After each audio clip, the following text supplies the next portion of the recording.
నూలు నూలులో శతాబ్దాల గౌరవం, పట్టు పరంపరకు ప్రతీక, సంప్రదాయానికి శాశ్వత చిరునామా సఖీ.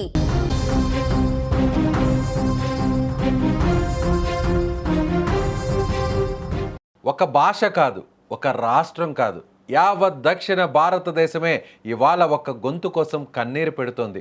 దశాబ్దాల పాటు కోట్లాది మంది గుండెలను తన అమృత గానంతో జోకొట్టిన దక్షిణ భారత కోకిల ఎస్ జానకమ్మ ఇక లేరు అనే నిజాన్ని సంగీత లోకం జీర్ణించుకోలేకపోతుంది.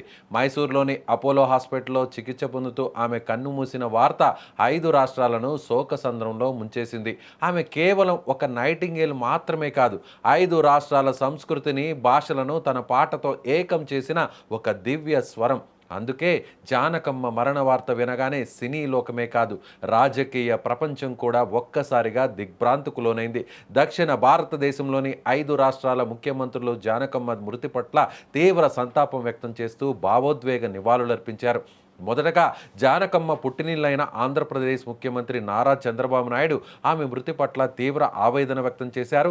జానకమ్మ మృతి భారతీయ సంగీత ప్రపంచానికి, ముఖ్యంగా తెలుగువారికి తీరని లోటు. గుంటూరు జిల్లా రేపల్లె పల్లెటూరు నుంచి వచ్చిన ఒక సాదా సీదా అమ్మాయి దేశం గర్వించే స్థాయికి ఎదగడం మన ఆంధ్రుల గర్వకారణం. దేవుడు ఆమె గొంతులోనే అమృతాన్ని పోసాడా అన్నట్లు ఉండేది ఆమె గానం. ఆమె పాడిన వేలాది పాటలు ఎప్పటికీ తెలుగువారి గుండెల్లో నిలిచిపోతాయంటూ చంద్రబాబు ఎమోషనల్ ట్వీట్ చేశారు. ఎస్ జానకి మరణం పట్ల తెలంగాణ ముఖ్యమంత్రి రేవంత్ రెడ్డి తీవ్ర దిగ్భ్రాంతి వ్యక్తం చేశారు. తన గాత్రంతో నవరసాలను పలికించిన ఆమె తన తెలుగు గడ్డపై జన్మించినందుకు ఎల్లప్పుడూ గర్వంగా భావిస్తానని ఈ సందర్భంగా రేవంత్ రెడ్డి అన్నారు. ఆమె మరణం భారతీయ చిత్ర పరిశ్రమకు, సంగీత ప్రియులకు తీరని లోటని ముఖ్యమంత్రి కార్యాలయం ఒక ప్రకటనలో పేర్కొంది. దక్షిణ భారత చలనచిత్ర సంగీత ప్రపంచంలో జానకి గారు తన గళ మాధుర్యంతో శ్రోతల హృదయాల్లో చెరగని ముద్ర వేశారని సీఎం కొనియాడారు. అనేక చిత్రాల్లో పాత్రోచితంగా, సన్నివేశాలకు అనుగుణంగా భావోద్వేగాలను పలికిస్తూ ఆమె పాడిన పాటలు సంగీత ప్రియులను మంత్రముగ్ధులను చేశాయని పేర్కొన్నారు. తెలుగు, తమిళం, హిందీ సహా మొత్తం 17 భాషల్లో దాదాపు 50,000 గీతాలను ఆలపించి ఎన్నో జాతీయ పురస్కారాలను కైవసం చేసుకున్నారని స్మరించుకున్నారు. జానకి ఆత్మకు శాంతి చేకూరాలని ప్రార్థిస్తూ శోకతప్త హృదయాలైన వారి కుటుంబ సభ్యులకు ముఖ్యమంత్రి తన ప్రగాఢ సానుభూతిని తెలియజేశారు. జానకమ్మకు కర్మభూమి అయిన తమిళనాడు ముఖ్యమంత్రి దళపతి విజయ్ ఈ వార్త విని తీవ్ర భావోద్వేగానికి లోనయ్యారు. నన్ను సొంత కొడుకులా ఆదరించిన అమ్మ ఆమె. తమిళ చిత్ర పరిశ్రమను తన పాటలతో వెళ్ళిన మహారాణి ఆమె. భౌతికంగా మనల్ని విడిచి వెళ్ళిన తమిళ ప్రజల గుండె చప్పుడులో ఆమె ఎప్పటికీ జీవించే ఉంటారంటూ విజయ్ కన్నీటి పర్యంతమయ్యారు. కర్ణాటక ముఖ్యమంత్రి డికే శివకుమార్ జానకమ్మ మరణంపై తీవ్ర దిగ్భ్రాంతి వ్యక్తం చేశారు. జానకి గారి మృతి అత్యంత బాధాకరం. కన్నడ సినీ పరిశ్రమకు ఆమె చేసిన సేవలు అజరామరం. కన్నడంలో ఆమె పాడినన్ని పాటలు బహుశా ఎవరూ పాడి ఉండరు. మైసూరులోనే ఆమె ఆఖరి శ్వాస విడవడం కర్ణాటకతో ఆమెకున్న బంధాన్ని తెలియజేస్తుంది. కన్నడ కంఠీరవ రాజ్ కుమార్ గారితో ఆమె పాడిన పాటలు ఒక చరిత్ర.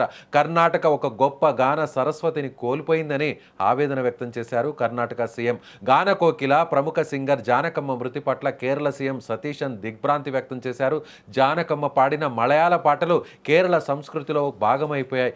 ఒక పరభాషా గాయని అయినప్పటికీ మలయాళాన్ని ఆమె పలికిన తీరు అద్భుతం. ప్రతి మలయాళీ ఇంట్లో జానకమ్మ పాట నిత్యం వినిపిస్తూనే ఉంటుంది.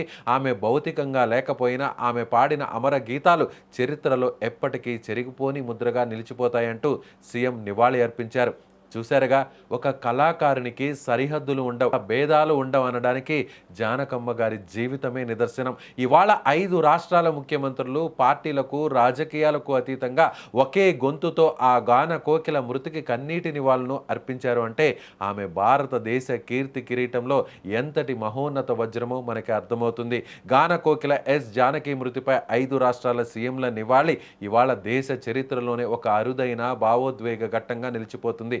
శరీరం అంతరించిన ఆమె స్వర రూపంలో ఆ తల్లి 5 రాష్ట్రాల ప్రజల గుండెల్లో, కోట్ల మంది సంగీత ప్రేమికుల శ్వాసలో ఎప్పటికీ బతికే ఉంటుంది. వెళ్ళిరా జానకమ్మ, నీ పాటకు మరణం లేదు. సుమన్ టీవీ తరపున ఇవే మా నివాళి.